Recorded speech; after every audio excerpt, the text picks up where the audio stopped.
Thank you very much for joining us on yet another episode of TBN Meets. And today on Meets, we are joined by Pastor Mantsha Pheeha.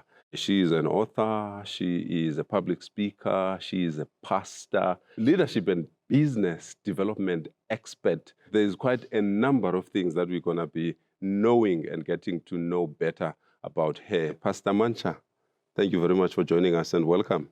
Thank you so much for having me. Tell us, how did you get to a place where we're talking about the Church of Jesus Christ? So I had been preaching since I was 17. Funny enough, prior to being born again, I wanted to be a nun. And that didn't work out well. Then I got born again. And why did you want to be a nun? Because I felt the call from a very young age. So in primary school, I always sensed that I wanted to work for God. And at that time, I was in the Catholic Church. And, well, women become nuns in the Catholic Church. I didn't know anything. I wasn't exposed to anything else. So, yeah, that's why I wanted to be a nun. I wanted to work for God.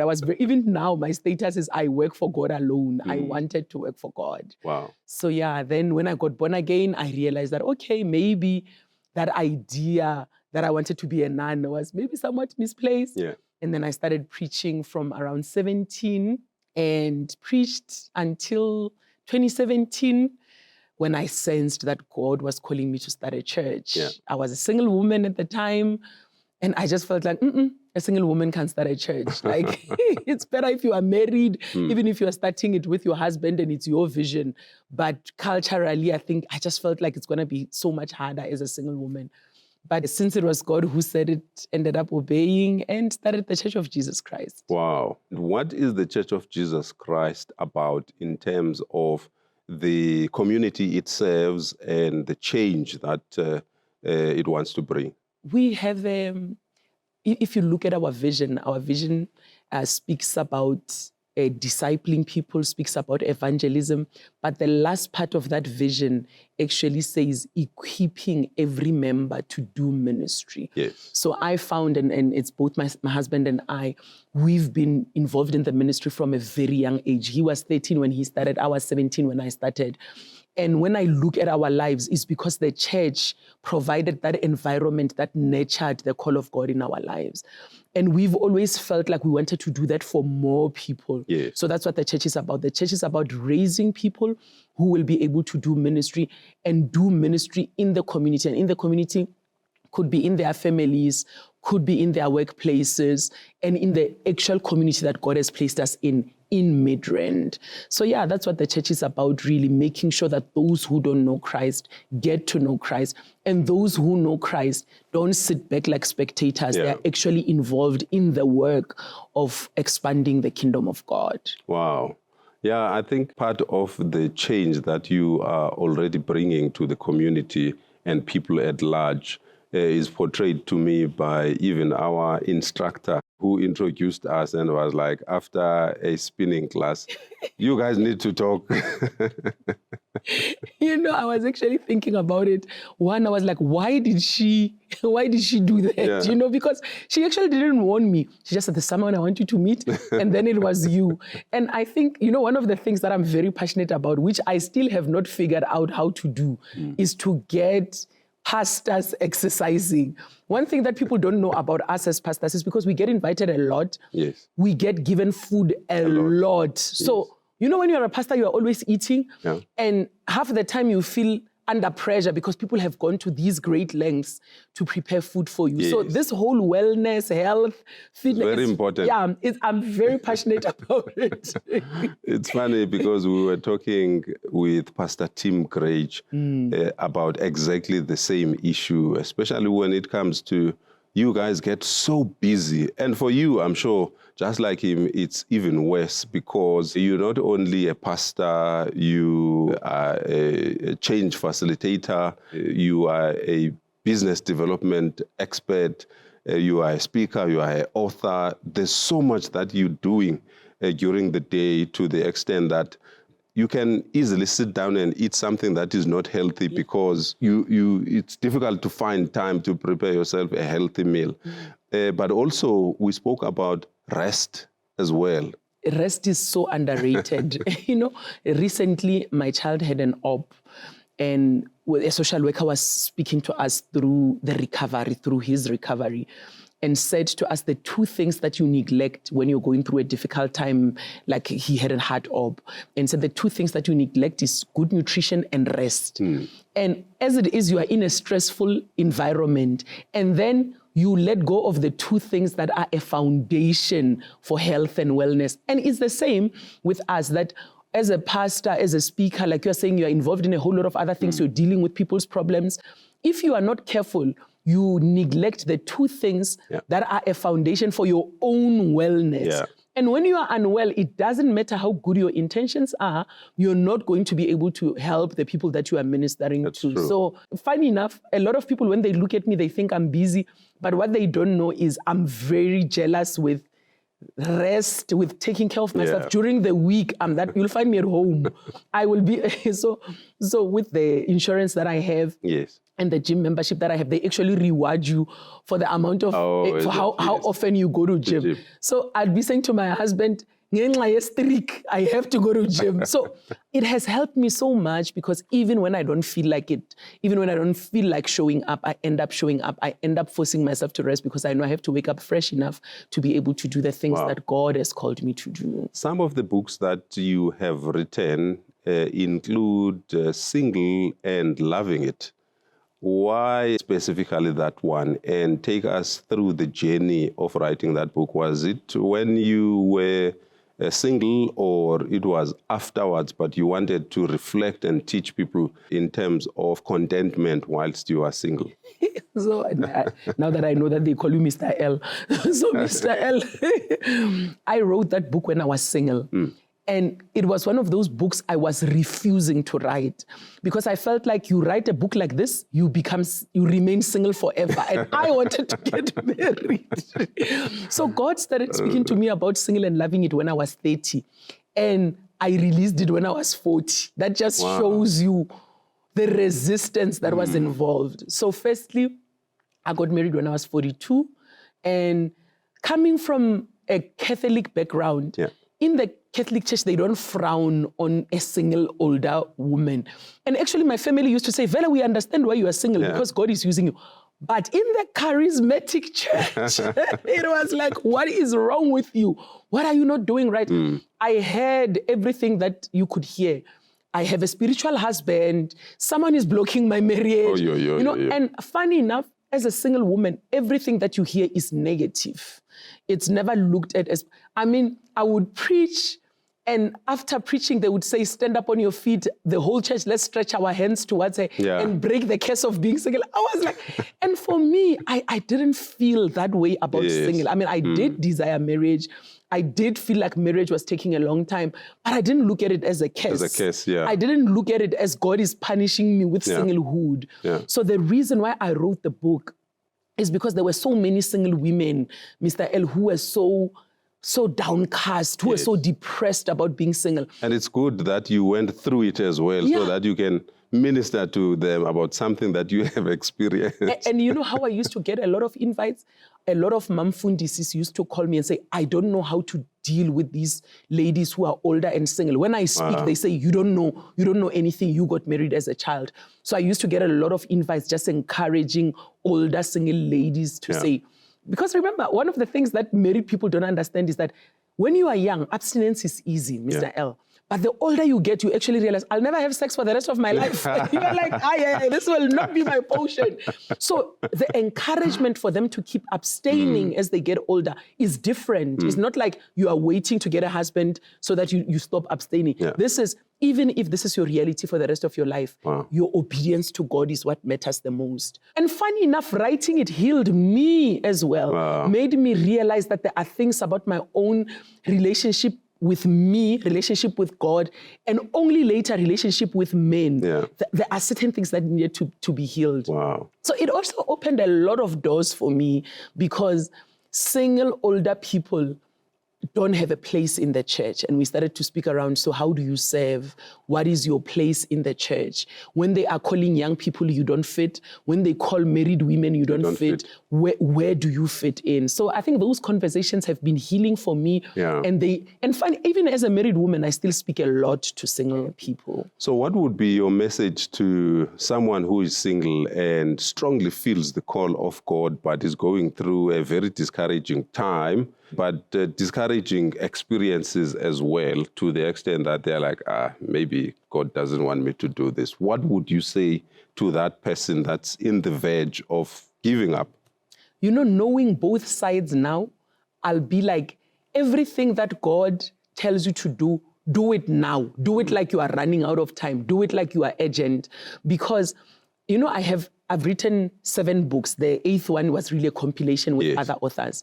Do you know that all 7 books, I wrote them before I got married? Wow. Since I got married, I have not been able to write a book. And I think when you are in that season of being single, that season comes with its own blessings. That if you are so focused on, I want to get married, you know, for us, we used to pray this strange prayer. We used to say, give me a man or I die. I mean, I know we prayed it like it was a joke, but deep down, that's how we felt. We felt like, if I spend another Valentine's, if I spend another Christmas on my own, and I'm the firstborn and all my younger siblings were married and they had children. I didn't have children. I was not married. So when you are single, that season is precious. And I pray that you stop focusing so much on what you don't have. You focus on the time that you have, the freedom that you have, the ability to wake up. I used to write until 2 a.m. How are you going to write until 2 a.m. and your husband is alone in bed? You're not going to do that. So that season is so precious. And I hope you don't allow the devil to force you into thinking that you are in a bad season. It's a great season. Enjoy it. Wow. Tell us a little bit about your Bachelor of Science in Chemical Engineering. So, I'm a chemical engineer. I did it at Wits University. I went to Wits in 1995 and I only got my degree in 2003. So I was like one of those students, top of the province, not top of the high school, top of the province. Region. You know what? I arrived at Wits, name Mr. L. Yes, I failed. Like I was failing so much. That's why it took me so long. And, you know, Do you know what was the reason behind failing? So I think I now that I'm older, I know, but when I was going through it, I didn't know. I think firstly, when I arrived at Wits, I was 16. Yes. I was just too young, and I had come out of a Catholic school, which was very strict, where you were not making decisions. Yes. Study time, you are told. Eating time, you are told. So what I didn't realize is I didn't have that autonomy to make decisions for myself. So when they say to you, whether you come to class or you don't, nobody cares. You know, I was not going to class. I would sleep late. I would wake up late. I mean, I remember one time actually for corrosion, I saw my lecturer for the first time at exam, which means I did not go to class the entire semester. Bright as I was, there was no way I was going to pass. So and you know what? My failing also was just a self-fulfilling prophecy. Because the more I failed, the more I hated the course. The more I hated the course, the more I didn't go. Then I actually quit. I quit and I decided I'm going to go work. When I looked at my salary, I said, Mina, I will not. Mina, I was very clear. I was not going to have a difficult life. I went back and I finished. And one of the things that Kemench taught me is that you must not be afraid to do the hard things. Yes. Because sometimes the hard things are actually the ones that are going to give you the life that you want. I could have said this thing is too difficult. I could have left it and went for something easier. But I will always be forever grateful for the fact that I finished my Kemench degree, because I know there are so many business doors, even ministry doors that were opened by that degree, because other people left and they felt like, Naibila, I have a call upon my life. I don't have to worry about chemical engineering. But today, I'm so grateful I finished, because that degree is part of the story that I live. So I did Kemench, and I only did Bachelor in Theology much later in life. I only graduated like 2 years ago with Bachelor in Theology. So that was my Kemench story. Had a bursary from ESCOM. They took me through school until they gave up. So by the time, because I was taking so long, they thought I will never finish. So towards the end of my studies, I ran a tech shop. I was tutoring in Soweto. I was tutoring at Wits to fund my studies. And at that time, I was funding both my studies and my younger sister's studies through all these other things that I was involved in. Wow. What would you say, looking back to Eskom and powers that be at Eskom, for what they have done for you? I'm grateful. You know what? When I went to Wits in 1995, the fees were 40,000. My parents, there was no way they would have been able to pay that money. Eskom was paying for my fees, giving me pocket money. You know, they gave us 2,000 rands a term. They may as well have given us 1 million rand. 2,000 rand in 1995.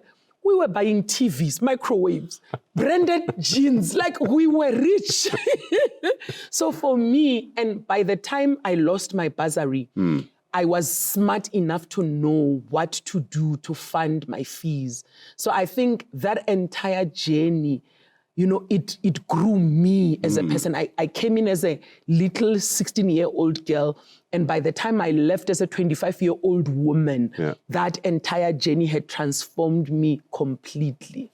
It could be me, but it feels as if there is something about the call of God and people who do chemical engineering or even engineering in building and stuff like that, because I know also a very well-known, powerful pastor who is an engineer as well and is doing really wonderful things for the Lord.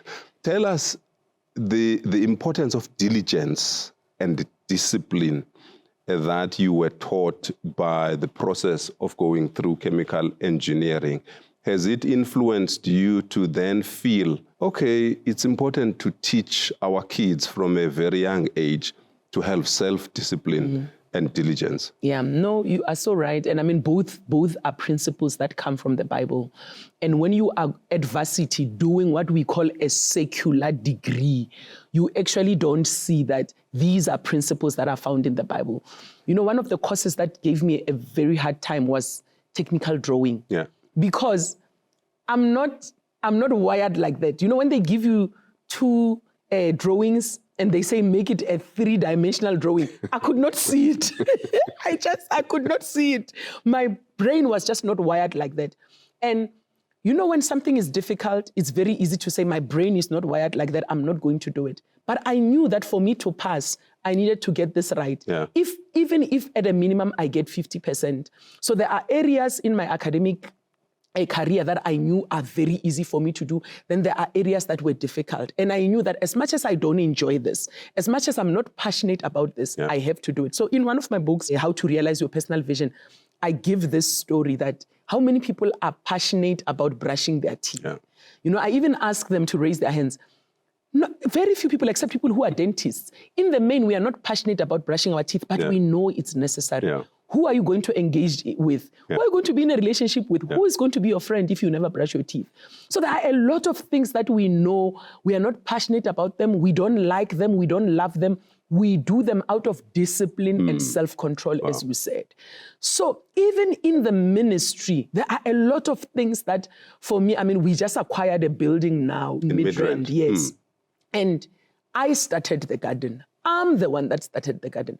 I'm not passionate about gardening, but I looked at the situation. I said, there are people that we employ here on the grounds. They are not going to be buying vegetables. They have the time to actually plant. Am I passionate about gardening? No. Am I passionate about, you know, food supply? No.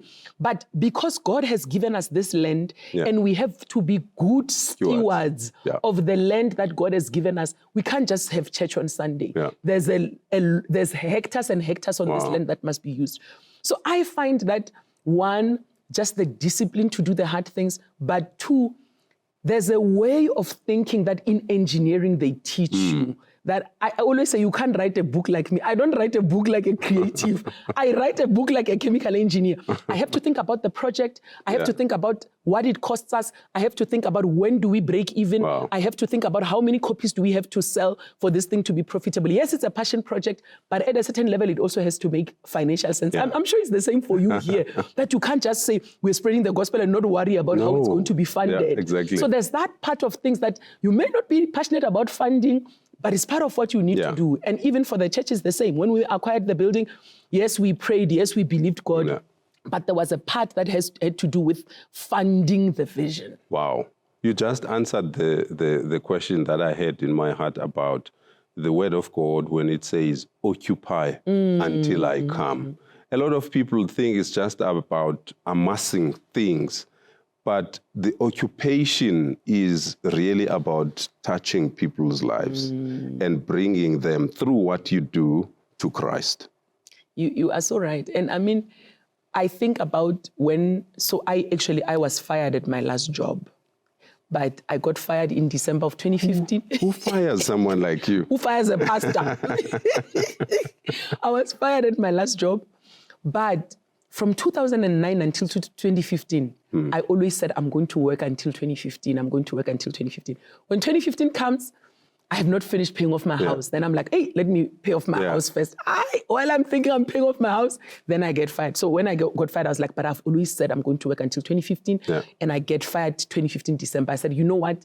I can want to blame my bosses for firing me, but this is just the hand of God because he saw that this one will never leave and go full-time into business and full-time into ministry. So why did you get fired? You know, my charges. One, I wrote a book in 2015. And the lady, when she was firing me, said to me, with the amount of work that you have, there's no way that you had enough time to write the book and do your... I asked, am I underperforming? Did you ever see... Remember I said I used to sleep at 2 a.m. writing the book. She just felt like, and then I also traveled to Rwanda. And when I traveled to Rwanda for ministry, I got so sick. But I didn't get sick when I was in Rwanda. I got sick when I got back. I got sick the 2 weeks that I'm supposed to be back at work. And she said, you are traveling for your ministry. You got sick because of ministry. I was like, but I didn't know. You know, actually, funny enough, when I went to see a labor consultant and I was like, this is why I'm getting fired, the labor consultant put the charges down and said, Mantsha, tell me the truth. What did you do? There? Because these charges, we can just see that you are getting. Then I said, to be honest with you, I didn't do anything. She's like, are you sure you're not maybe having an affair with this woman's husband? I said, I'm telling you, there's nothing. And she was blunt. She said to me, Mantsha, you are getting fired. And because the main thing was our relationship. What's the word that they use? Broke down. Yes. Yeah. And therefore we cannot work with. She said, there's nothing you can do. You can't get out of this one. So that's ultimately how I got fired. I even forgot what I'm answering. It sounds so difficult, but at the same time, it was the hand of God. But do you know, I did not know that I could have anxiety. I did not know what depression felt like until that time. Because since I was a child, when I was doing engineering, that's how I defined myself. Yeah. I'm studying engineering. When I started working, I'm a project engineer, I'm a management consultant, I'm a senior manager, I'm a director. That's how I defined myself. Once they took that away from me, it felt like they're taking my identity away. I was like, when people are asking, what do you do? Yeah, you're like... Nothing. I don't know. Yeah, but now in hindsight, I am so grateful to that woman for firing me. Wow. I would never have discovered so much about myself because as a management consultant, I wouldn't even have been here. Wow. I was so busy, project after project after project, with no time to breathe. So it was definitely the hand of God. Tell us a little bit about Money 101. So what was the heart behind writing that book? So Money 101, I had parents who were very successful in business, made a lot of money. Both of them, brilliant salespeople. As brilliant as they were, Mr. L, those two could chow money. You know, with my siblings, we used to sit and laugh and said, we should be driving Porsches, not them. Not them. We should be driving Porsches because these guys, my dad went into pest control. For the longest time, he was the only black person doing pest control. Wow. And in those early 90s, when they were looking for a black person to come and do pest control, it was him. The entire Limpopo, it was him. He made so much money. When COVID hit, my dad was the only one who had those fogging things. Wow. So just before other people caught on, my dad made so much money in COVID. But we were broke. And I said, you know what? There's something about money that my parents did not figure out, that I have to make sure that I figure out for myself. So Money 101 is made up of 3 principles: how to make money, Yes. how to keep money, and how to grow money. Wow. My parents knew Wow. how to make money. They didn't know these 2. And I went about researching and learned these 2. And I said, so far, I'm not making as much money as they made, but I can tell you, I'm keeping and growing it Yes. at a much higher level than Wow. they did. So that was just a very basic book that says, and for us as Black people especially, as Africans, no one has taught you the principle. Jews, they teach each other. Yes. White people, the Indians, they teach each other. And I felt like I want to write a book that will say, these are the basics of money. Wow. And that's what the book is premised on. What would you say is your hope for South Africa, for Africa? You know, when you read Jeremiah 1 and it says, before I formed you in your mother's womb, I knew you, I called you by your name, I sanctified you, I ordained you as a prophet to the nations. That's my hope for us as Africans. Wow. Sometimes, Mr. L, we are so stuck dealing with our challenges, dealing with our struggles, that we actually never get involved with purpose and with destiny. And when every individual is involved with purpose and destiny, then as a community, as a country, as a continent, we are pursuing purpose, we are pursuing destiny, then our challenges become nothing. Yeah. Because when I'm focusing on my challenge, I actually magnify it. But when I'm focusing on purpose, challenges are just like stop signs. They fall by the wayside. Yeah, they're just something that I deal with as I go on my journey. So that is really, and I hope that's the message that even as I preach, that's the message that I keep saying, God has called us into something. Let's pursue that. Everything else will just be a by the way. Wow, Pastor Mantsha. Thank you so much. Thank you for having me. Yes, we celebrate you. Please keep on doing the great work that you do. Thank you. This has been TBN Meets with Pastor Mantsha Pheeha. Thank you very much for having joined us. Of course, if you want to get hold of her, of course, there is information on the screen. But whatever you have been able to learn from what we have just been speaking about and her, please apply it in your life so that there is godly change. Until we meet next time, adios.